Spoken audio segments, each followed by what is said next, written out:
The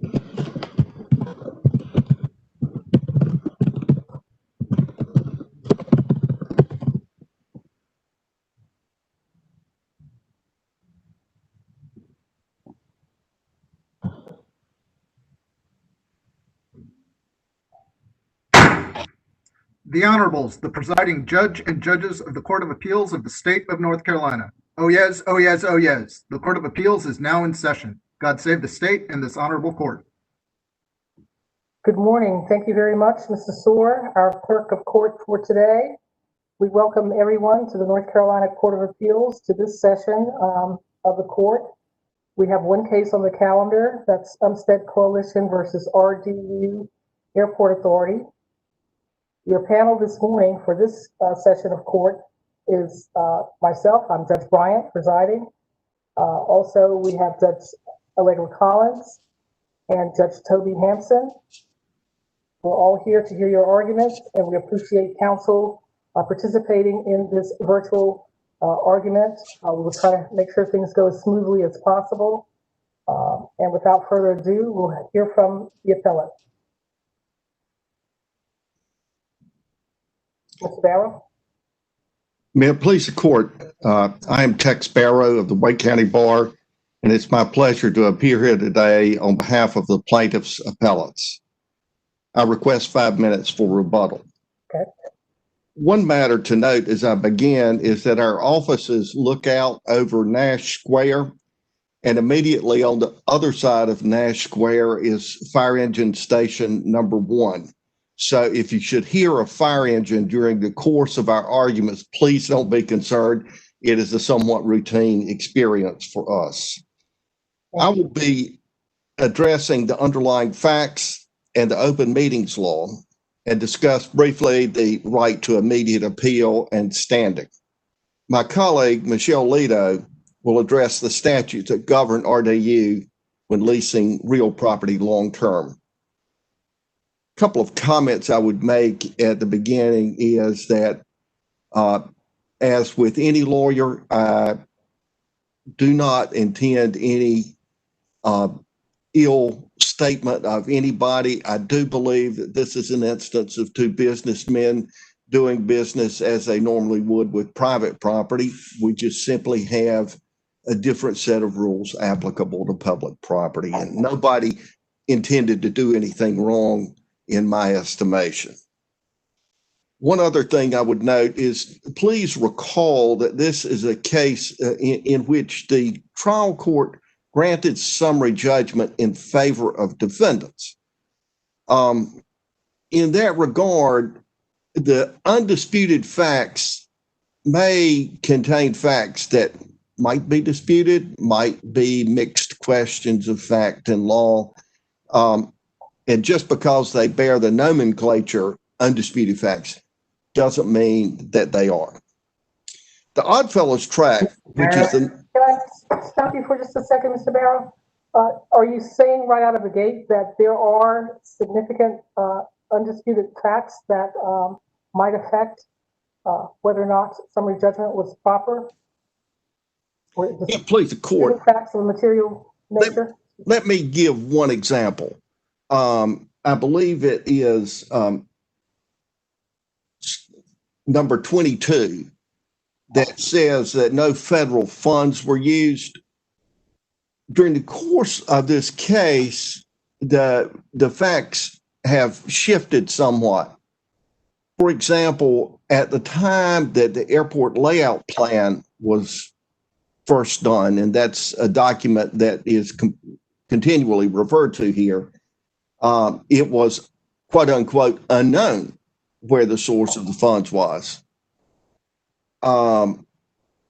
Then we discovered in some minutes that there were some discussions about a $3 million acquisition of property to be funded by a $3 million federal grant.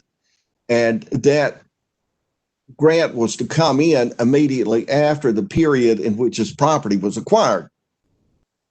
And after we discovered that in the minutes, then Mr.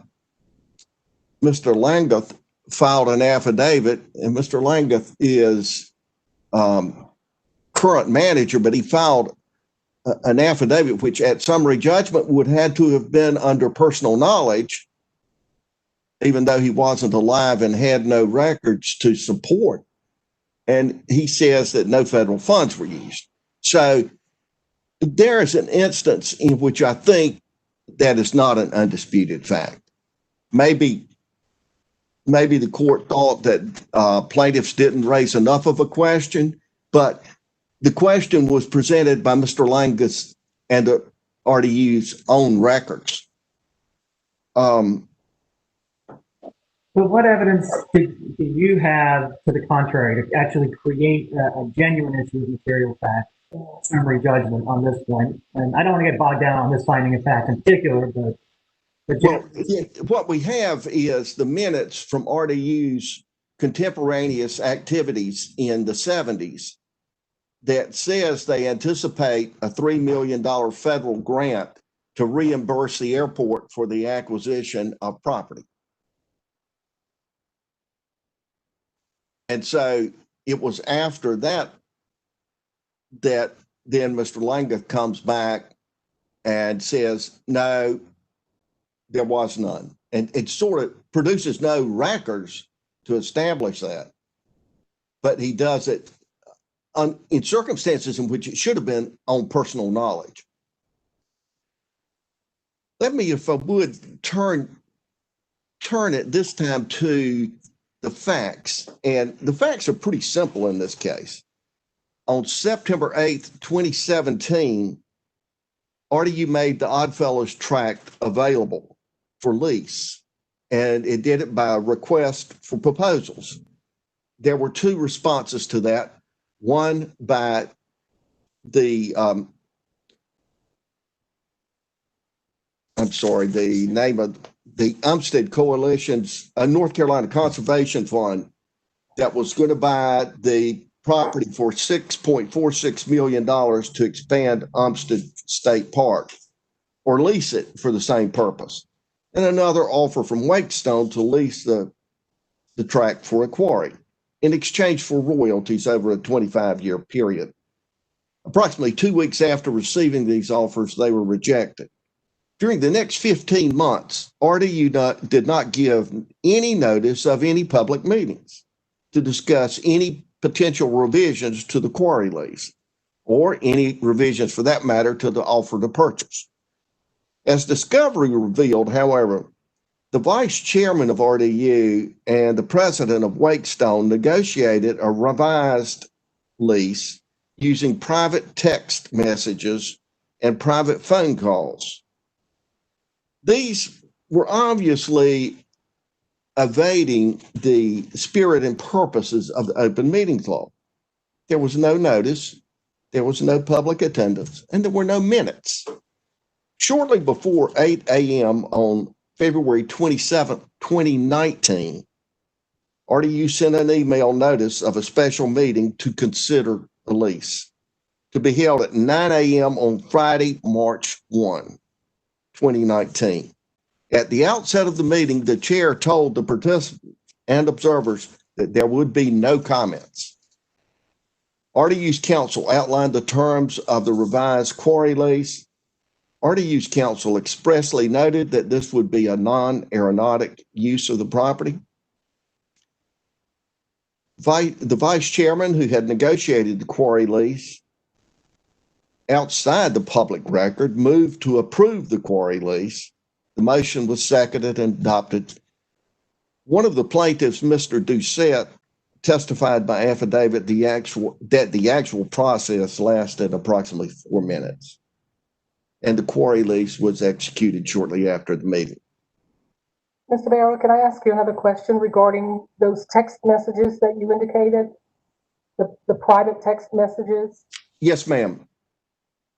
Was there an indication that the members or any members of the board of the authority were included within the back and forth of those messages that you are indicating constitute perhaps public meetings? There were no indications that the board was included. Anybody else? There were no copies that we could see. All right, because I didn't see, and I appreciate if you can show anywhere in the record, and it is a voluminous record, so that it's very easy to miss things.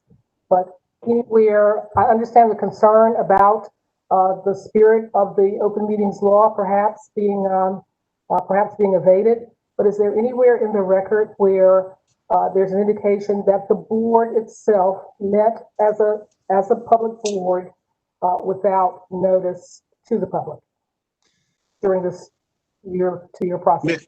May it please the court, the only place you can find that is when you come down to the end of those text messages after the lease had been approved. And in that case, there was a text message exchange between the vice chairman and the president of Wakestone.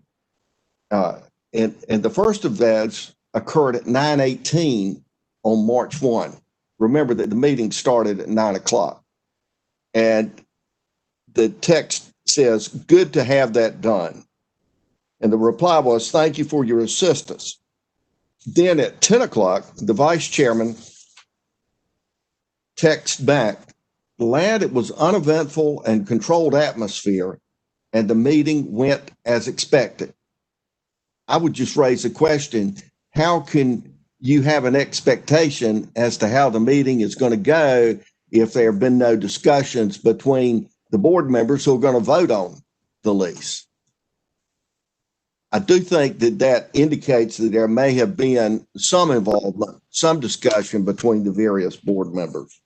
Mr. Barrow, was this a legislative proceeding or was this a quasi-judicial proceeding? Kind of put it in the sort of municipal framework. It appears to me that it was more of an administrative function. I don't think this is a case in which you can say it was judicial or legislative for that matter. This is more in the function of where a contract is approved all the time. It's not that unusual, and that would plainly to me fall within an administrative function. So I think you would probably then also concede in that framework, it's not uncommon, and I know we're sort of imposing a framework here. My questions are kind of imposing a framework, but it's not uncommon in that sort of administrative municipal or county setting for there to be discussions between, for example, staff and the developer concerning an application. Oftentimes those discussions occur before there's an application that's submitted. So what is it about this process, whether it's administrative or legislative, that makes any prior discussions at a staff level administrative discussions improper? I think it is the way the process was set up so as to, number one, conceal it from the public. Number two, cut out any opportunity for public comment on that particular use. And number three, to give no notice that it was going on. For example, if the task had been assigned to the vice chairman to negotiate a lease, the minutes might well have said that this task has been assigned to him so that the public would have some notice of what was going on. I think it's the way it's all manipulated so that there's no notice until the notice goes out 48 hours before the meeting. And at that point, there's no ability of the public to garner a response to the lease or to garner support for an alternative use and present that to the board. May I interrupt for a minute? Yes. I believe that the defendants point to public meetings, a website soliciting feedback. They sought comment on the future use of this fellow tract at some point, and I believe they point to that as opportunity for public comment, and that this Wakestone potential lease was in fact before the public at that point. Is that a correct analysis of that? The public comment was solicited vis-a-vis the airport layout plan And that would have been back before the 2017 request for proposals. It's that 15 to 18 month gap between the two when everything goes silent and there's no text, nothing happened, no notice, no evidence that the RDU is working on a lease. So the fact that this potential for Wakestone to have a lease was before the public prior to this RFP, at least as I understand it, that I think in your argument is irrelevant because we're really looking at a finite period of time. Yes, it was from September of 17 until the first text was in January of 19. Of course, the public didn't know anything until the end of February 2019. Let me move briefly to a couple of other topics before we turn it over to Ms. Lido. And the open meetings law gives standing for both injunctive relief and declaratory judgment. So in that regard, it's clear that any person has standing. That's what the statute says. Because the trial court dismissed all of the plaintiff's claims, it left this one little, as I call it, a dangling counterclaim. It was a small counterclaim of RDU against tort. But I believe that appeal lies as a matter of right under 1-277 because it affects a substantial right. And I would point out that the legislature has focused upon the right of the public to participate in a public body's actions, and that is in and of itself a substantial right. And the legislature also has provided for immediate review, both in the trial courts and in the appellate courts. And I would suggest that this case is like AEP 308 NC 393. That was a covenant not to compete. And there, the Supreme Court said, well, it was an interlocutory appeal because it was an appeal from the denial of a motion for temporary restraining order and preliminary injunction, which is different from what we have here, because here we have a dismissal of plaintiff's claims. But there the court said, even though it was interlocutory, it was a proper appeal because it affected a substantial right. Here, delay could result in a permit being issued, the clear cutting of an old piece of timber, and the clearing away of soil down to solid rock. Delay has real consequences. The right of the public to know of the disposition and destruction of its property and to petition for an alternative use will effectively be lost forever without a review of this court's order. We have filed a motion for petition for issuance of writ of certiorari, and I would ask that if the court has any question about whether an appeal lies under 1-277, that the court issue a writ of certiorari and review it. And I would remind the court that after the appeal was filed, but before the case was briefed, RDU did take a dismissal, a voluntary dismissal of its claims against tort. The Dunns are in a unique position here.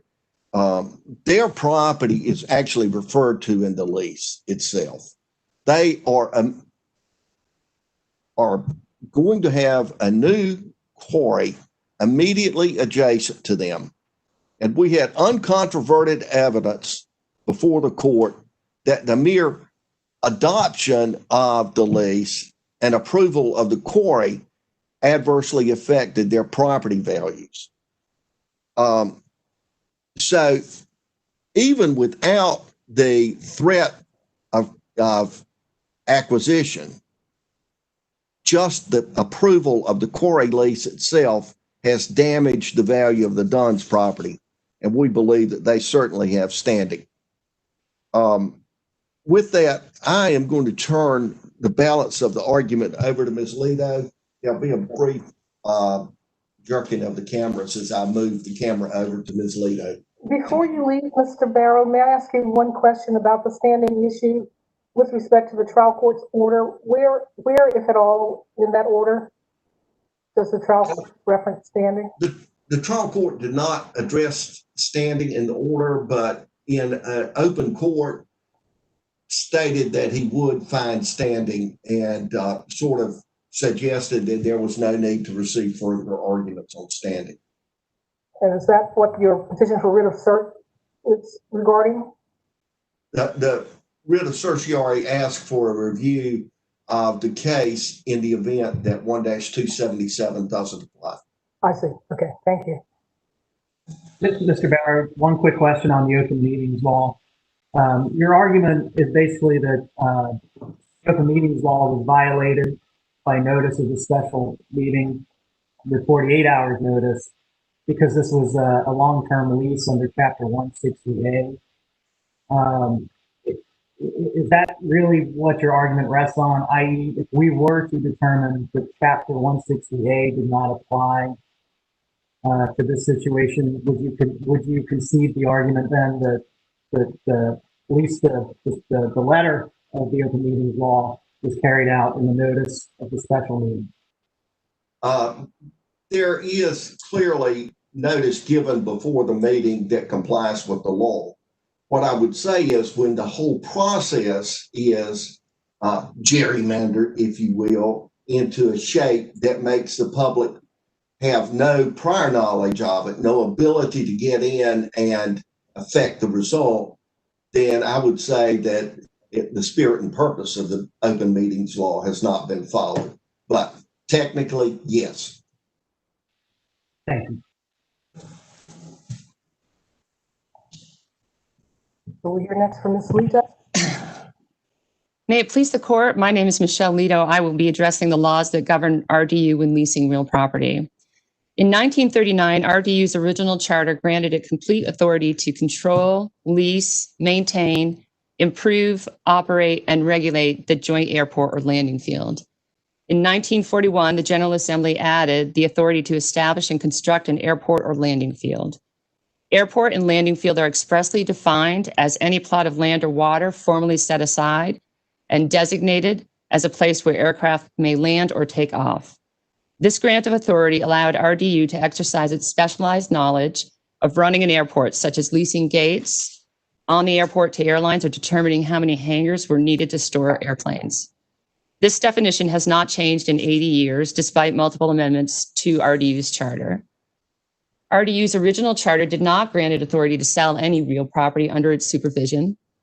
This makes sense since RDU has no specialized knowledge in selling property for non-aeronautical uses. RDU's original charter did not grant it authority to lease real property other than the airport or landing fields. This also makes sense since RDU has no specialized knowledge in leasing real property for non-aeronautical purposes. As more property was acquired over the years for airport purposes, in 1955, the General Assembly amended RDU's charter to grant RDU limited authority to lease real property other than the airport and landing fields.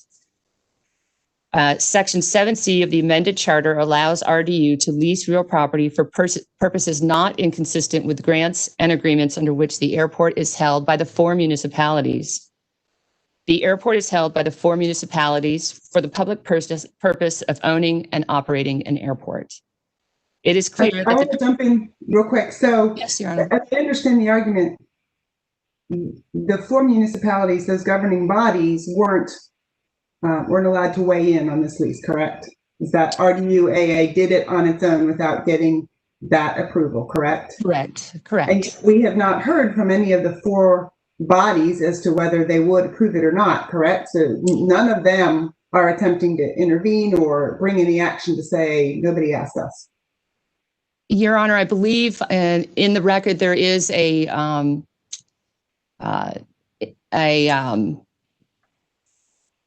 it a resolution from the city of Raleigh that says it would await an outcome, the decision by the Court of Appeals, or even the trial court. But we don't know either way. Awaiting an outcome is simply we don't take a stand one way or the other, correct?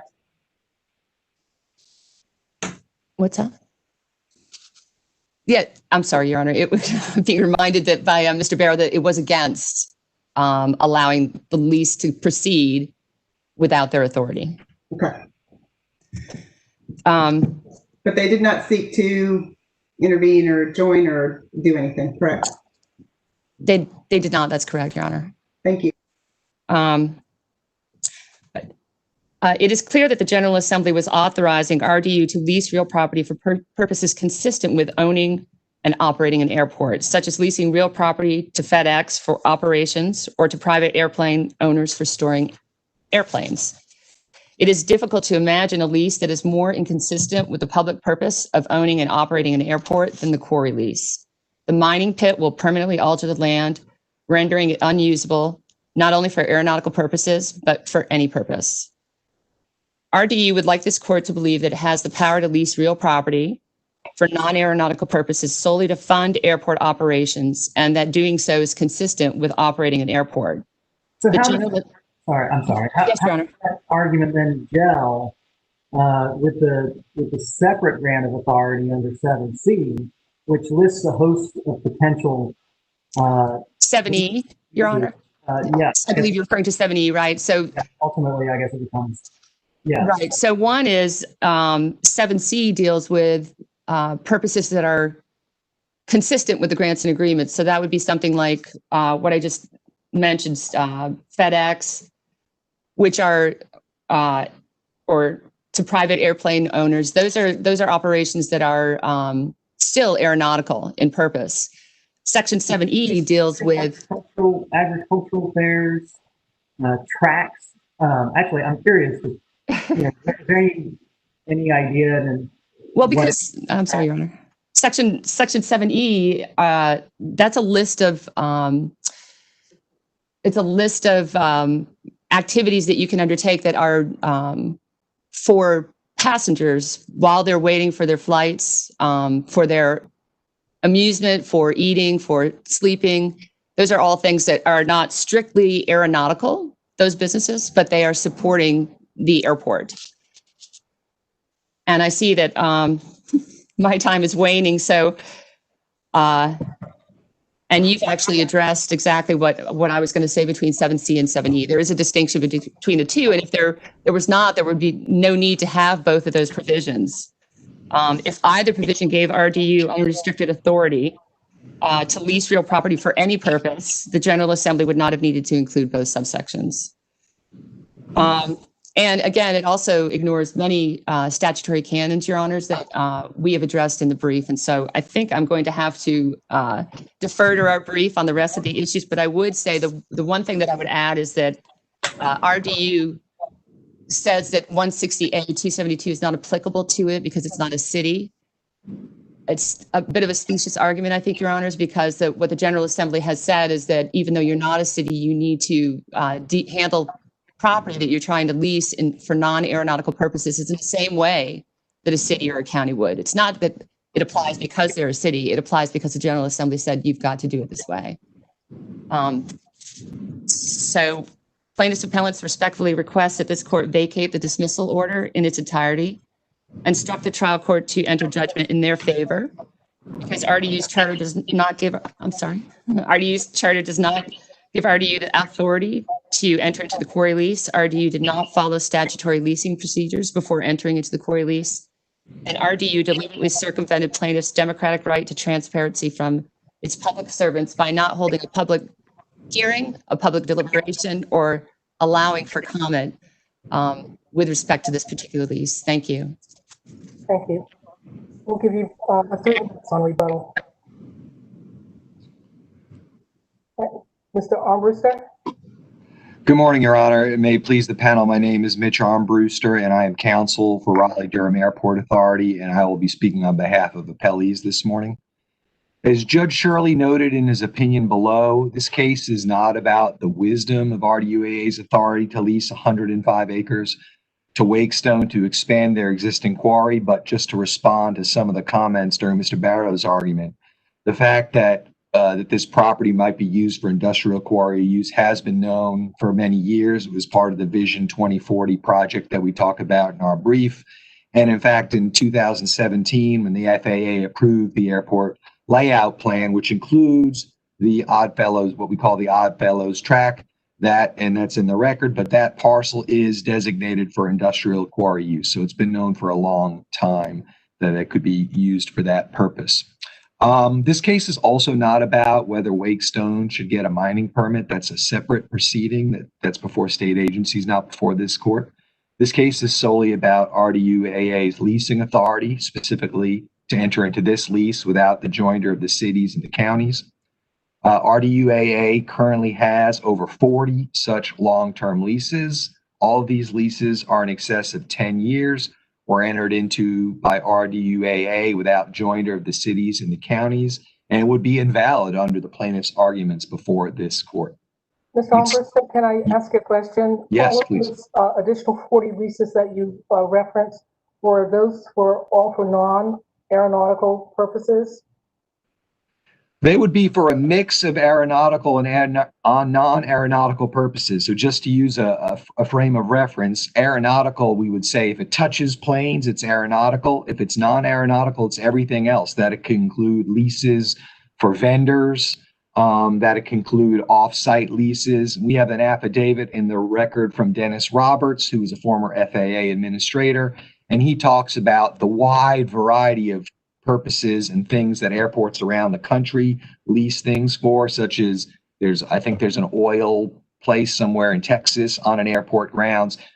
Farming happens. So there's all types of aeronautical and non-aeronautical leases that are included among those 40 leases. Okay, well, and just as a follow-up, are there any other industrial type leases similar? I guess I know none the same, but similar to what we have before us today.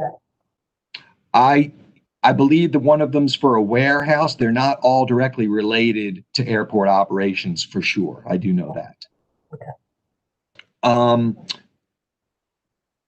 It's true. And part of it is they are related to FAA policy, though, Your Honor, because the plaintiffs do admit, and it's undisputed, that the FAA requires airports to be as self-sustaining as possible, which means they need to use their non-aeronautical property for revenue generating purposes if they can. And in fact, it's in the record that the FAA requires leases to be at fair market value. They can't just lease out property for $1 a year or anything like that. They had to get fair market value to generate revenue for the airport. Indeed, RDU-AA's leasing authority is critical to meeting the federal mandate to generate revenue for the property. The current situation we find ourselves in the midst of this pandemic, it's a stark example of how important it is for airports to diversify their income streams. But ultimately, this is not about the wisdom of the decision. It's about RDU-AA's leasing authority, which we believe is clear under the enabling legislation, which I'll go through briefly. I do want to address 2 points raised by Mr. Barrow. The appellees don't dispute that this is a final appealable judgment upon RDU-AA's dismissal of their counterclaim. I think that ripened the appeal if the appeal was technically interlocutory before that time, but I think that you can ripen an appeal into a final judgment. There's nothing pending in the trial court below. You have a final judgment before you. Though I would submit that the issue of standing, though not addressed by a trial court, is a serious issue. I do believe that plaintiffs do not have standing to challenge RDU-AA's decision to enter into this lease. Judge Collins, as you noted, the cities and the counties have not moved to intervene into this action. And if anyone perhaps had standing, it may be them, though we do cite that there's a 1979 Attorney General opinion, which even that concluded that the cities and counties' only authority here is to appoint the members to the board. Because it's important to remember that the board is not just an amorphous entity, it is appointed by the cities and the counties. Each of the cities and the counties appoint 2 members to the board. And that is how they act jointly. So the cities and the counties are represented through their representative body. So it's not fair to say that they have no input, but it's through the general legislation that's been enacted for this property. On the open meetings law specifically, do the plaintiffs have standing under the open meetings law statute? The open meetings law statute, I do believe that they have standing under the open meetings law. That's a correct question, Judge Hampson. My argument is related to the standing to challenge RDU's authority. So let me just address that briefly, because it should be noted that no one is arguing here, well, that I've seen, that no zoning prohibits RDUAA from operating a quarry on its property. It's not zoned against a quarry. It's a lawful activity. And there's no standing to challenge a lawful activity on a piece of property. The concept of standing means that the public can't simply file a lawsuit to challenge any government action they dislike. And I would point the court to the Cannon v. City of Durham case. And I think that case is really similar to this case. There, plaintiffs sued the City of Durham, claiming that the city used illegal financing techniques to build the Durham Bulls Athletic Park. Again, they were trying to stop a lawful activity on the property, but saying that the government entity had used an improper procedure, just like they're saying with the leasing here. The court held that there was no standing for the plaintiff in that case to proceed. There's not a lot of details about what the plaintiff tried to allege. The court held there was no standing. But just so here, the plaintiffs in this case don't have standing. Sorry, Judge. No, that's fine. But here, the plaintiffs are sort of specifically alleging that this is an unlawful use of the property under the very terms of the statutory charters, and claim application by the statute too, but primarily under the applicable charters governing what RDU is legally allowed to do under the statutory charters. So how does that not give rise to a very similar claim on a special use permit from the neighboring property owners who have submitted at least some showing that their property may be adversely impacted by this law? Well, that's a good question, Judge Hampson. And I think that there should be a distinction drawn between these zoning cases and cases that are just like general taxpayer cases or other public challenging a government decision, because RDU under Section 7E of their enabling legislation, that's not just about leasing. That's their authority to own and operate things themselves. What's being challenged is the lease here. I think that they have the authority. They have the authority to clear cut the property if they wanted to clear cut the property, if they wanted to do it for farming. There's many things they could do with this property. They've chosen to lease it. But I think that even if you assume that this case is like a zoning case and we just say the zoning case applies, I think they still don't meet the standard of those cases, Judge Hampson, because those zoning cases are clear that you have to allege specific harm as to that particular plaintiff. And I'm just going to focus right down on the Dunns, because the Dunns are own adjoining property. The other folks here, these community groups, one of which, I mean, they trespass on the property. They've used it for mountain biking. I don't think there's any standing for someone who wants to trespass on property. They're just generally concerned citizens that don't like the decision that was made here. But in terms of the Dunns, I think the affidavit just says, the affidavit of Mr. Mulder, which is at page 121 of the record, that just says that the value of their property is going to decrease. That's very similar to the Cherry case that we cite, Judge Hampson. And in that case, the court held that vague general allegations that a property use will impair property values will not confer will not confer standing, excuse me. The Dunns are really just alleging harm that's similar to all other adjoining property owners. And to meet standing, if you look at the Mangum case, which is the only case that plaintiffs cite on standing, that's a case where you have to make allegations as to special damages to your particular piece of property, runoff, littering, noise. They don't make any of those allegations. So I believe that the Mulder affidavit clearly isn't sufficient to show standing. So I do think it is a serious issue. Judge Shirley did not address that issue, but I do think it is an issue the court should consider in looking at, because there clearly is not a case directly on point that would suggest that with the affidavit evidence that was offered, just as to the Dunns, that would be sufficient. I don't think there's a great argument that any of the other plaintiffs have standing. So I think it is a significant issue, though not addressed. I want to work to the public meetings law issue. Sure. So, and it is my understanding that there was an RFP that was issued and there were 2 responses that were rejected, correct? Correct. And then let's just say about 15 months later, there was a press release that there would be a meeting in the morning that lasted for 4 minutes where the lease was announced, correct? I mean, sort of on its, a little bit correct. So my question is, during those 15 months, there had to be deliberations, and there was no notice to the public of those deliberations, no opportunity to hear of those deliberations.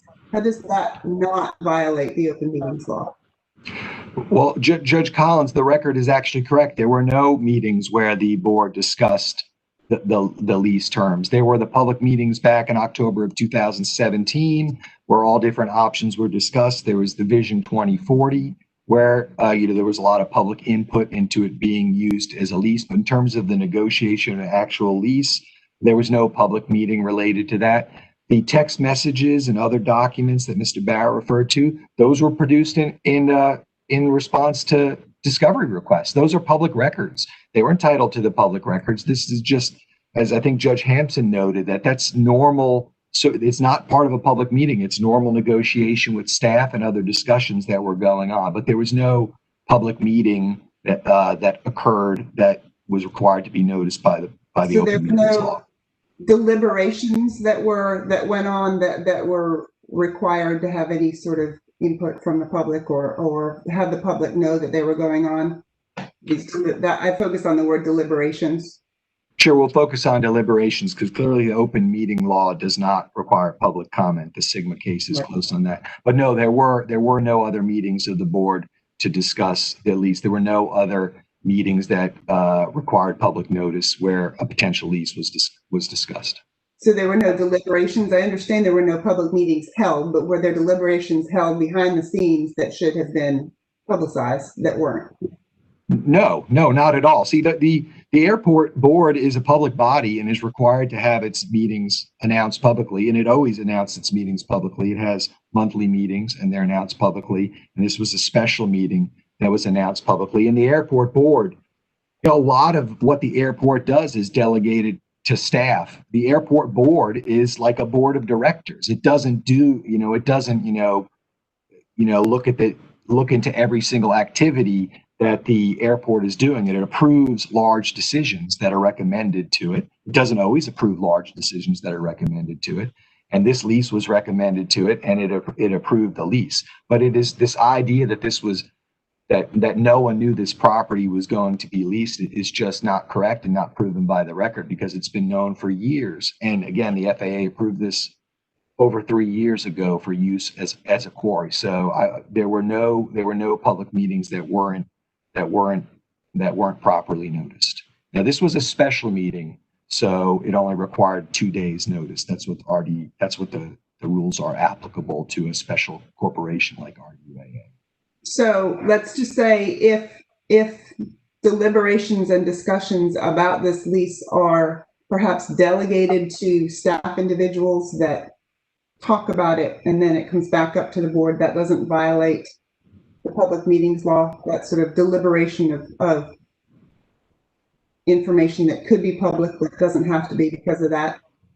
No, in fact, that I believe is standard government operations, that public bodies make decisions, but staff of counties, cities, state agencies are often working on things and, in conjunction with other folks. But in terms of decisions being made, those are made by a public body.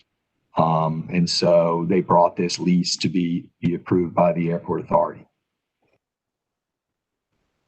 But again, I would point out that this idea that this was, I think the amicus refers to this as the secret quarry lease, but the idea that this would be leased to Wakestone has been known for a number of years. And I believe there was a meeting with the Wake County commissioners, 6 months prior, where where one of the terms of the lease is that another 151 acres of the property that Wakestone will contribute money, because it's well known that mountain bikers are trespassing on this property. There's another 151 acres of airport property that also is being trespassed on. But again, the FAA requires those things to be leased at fair market value, and no one is putting up money to preserve this property for recreational use. So it was negotiated in the Wakestone lease that they will put up $360,000 a year so that this other 151 acre property can be used by the public potentially So that is out there, and but for that, so that the concept of that was out a number of months before the lease actually came before the board. So this has been an ongoing process for a number of years. Otherwise, on the open meetings law, I would note to the panel that the open meetings law does not require public comment. I think that is really the gist of their argument, other than this argument that maybe 160A applies, but that would be a 160A argument, not a open meetings law argument. But the gist of their argument seems to be that the open meetings law requires public comment, and it clearly does not. That's really a public policy argument saying that general statute should be different. That's not an issue before this court. The open meetings law only requires a certain amount of notice, and it's not disputed that the required 48 hours notice was provided in this case. So I don't have anything else to say about that. But to get down to RDUAA's legal authority to lease this property, this authority arises from the special enabling legislation first enacted in 1939 as amended over time by the General Assembly. And to be clear, there are at least 3 types of public airports that can be formed in North Carolina. A municipality can form their own airport under Chapter 63. There can be a joint airport under 63-56F, and that's where multiple municipalities can form an agreement. They have a written agreement, and we gave some examples of those agreements in the brief. And you can think of those types of airports as basically the default rules. If you want to have an airport and not have to go to the General Assembly, those are the default rules. And they don't have all the authority that an airport could possibly have, but those are the default rules for operating an airport. RDUAA is not either of those types of airports. It is a specially formed municipal corporation that was created by the General Assembly. And it clearly has leasing authority more expansive than the default rules. And in fact, other airports have gone to the General Assembly when they think that the default rules, which if they apply to them, that they want to have additional authority, they go to the General Assembly, and there's some citation of that in the brief. So RDU happens to be one of the earliest airports that was formed, but its leasing authority clearly is its own specific legislation that's before it. And the General Assembly, I think, could not have been more clear when in 1955, they made clear that the airport under Section 7C can lease property, quote, without the joinder in the lease agreement of the owning municipalities, to wit, the counties of Wake and Durham and the cities of Raleigh and Durham, close parentheses, for a term to exceed 15 years, which we know was later extended to 40, and for purposes not inconsistent with the grants and agreements under which the airport is held. So what the General Assembly did in Section 7C is they granted the airport authority coextensive with whatever federal law allows for airports to do for leasing. And that does have some limitations. If the airport wanted to build a structure that exceeded FAA regulations for height, for example, they wouldn't be allowed to do that under its agreements with the FAA. But the General Assembly, in its wisdom, decided to grant RDUAA the sole leasing authority coextensive with federal law without having to go to any other parties. That was the legislative decision that was made in 55 and 59. And it's funny, I think the statute, the idea that the cities and counties had to join, when you look at the legislature in 1955, could they have been any more clear? You know, it says to lease. They probably only had to give the authority to lease. But if there was any question as to who had to join, they put the phrase without the joinder. So I think it made clear that they really, really meant it. However, yes. If I can jump in on this point. So, I mean, the crux of your argument seems to be that 160A doesn't apply, the State Airport Act doesn't apply, that RDU is almost sui generis. Its own thing, totally created by statute, seemingly sort of like constantly expanding power through the years, subject only to FAA regulations. So actually, what limits under state law are there on RDU's authority? Solely whatever limits are included within the charter and the subsequent amendments itself. Well, Judge Hampson, I would turn it around a bit and note that, I mean, RDU doesn't have any authority that's not granted to it by statute. It is created by statute.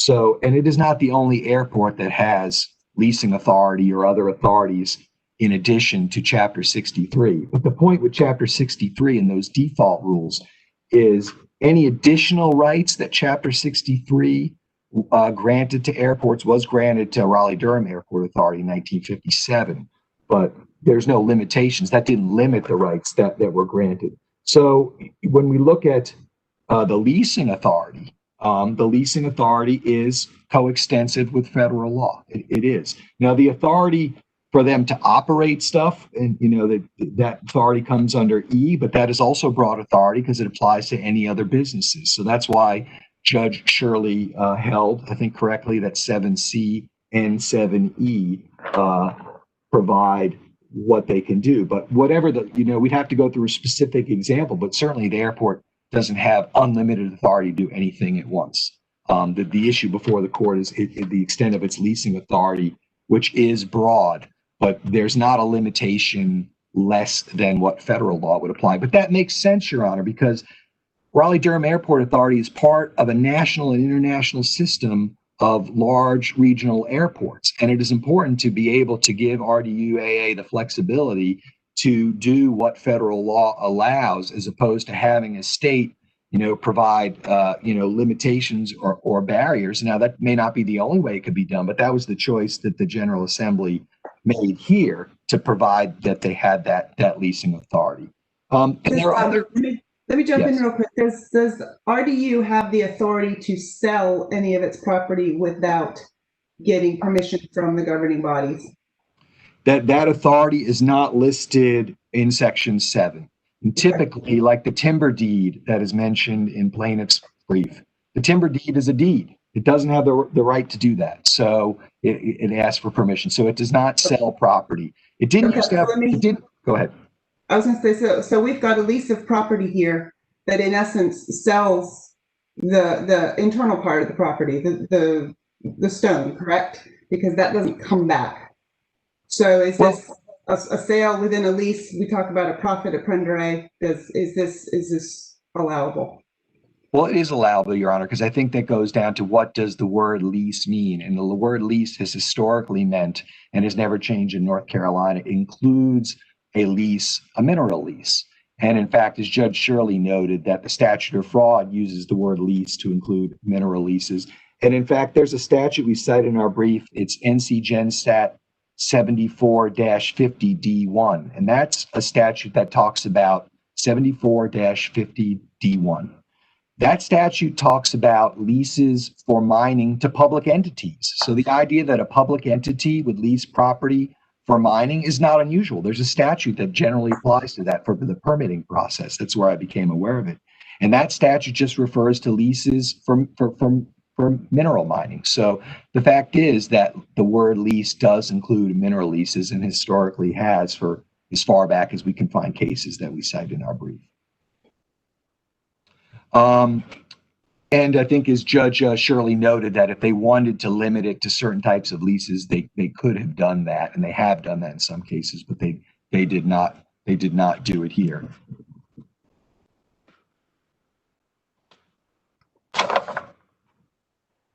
Just looking to my notes on 7C and 7E.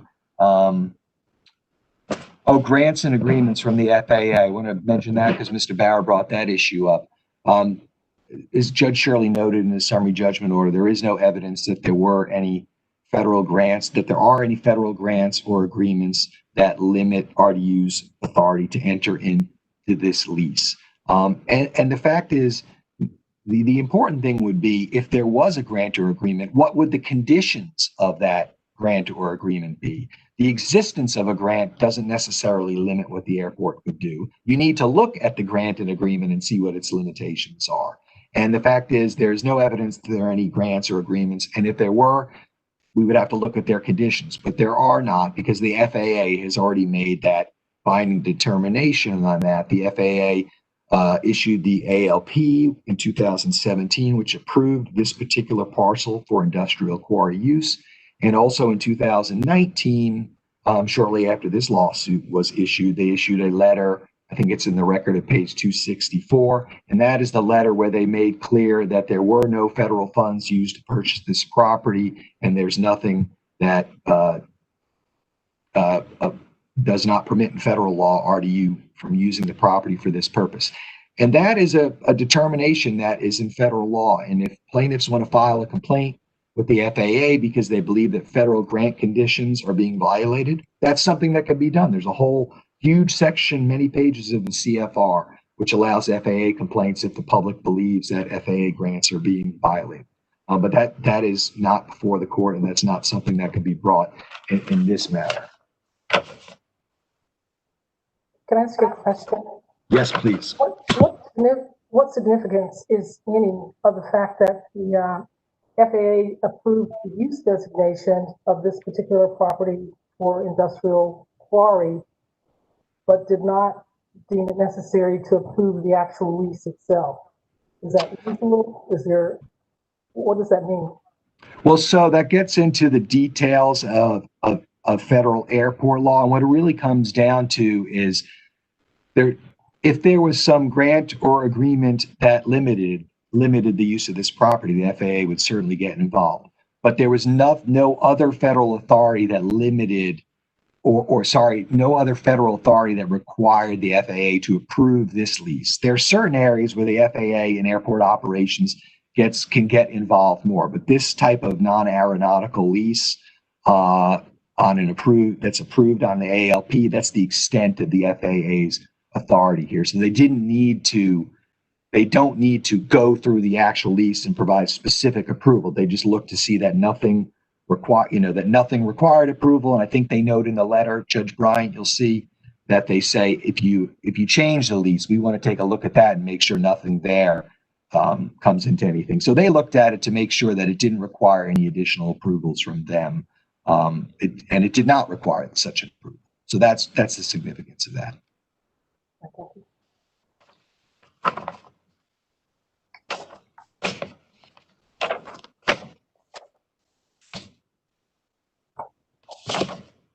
Just briefly to talk on one other point.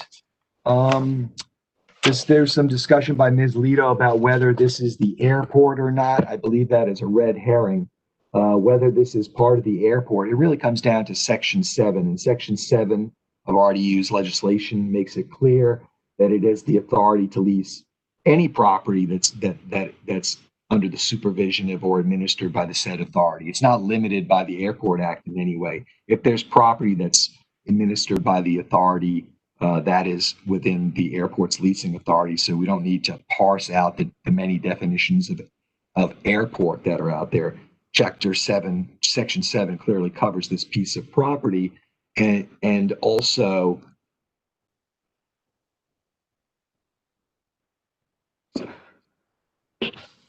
and I think that's all I really have. Chapter 7 covers that. And the second point I wanted to make was that the complaint is clear that they admit that this was part of the airport. And the idea that this was not part of the airport was not raised before Judge Shirley. Judge Shirley we argued for a number of hours on summary judgment. He was very well prepared.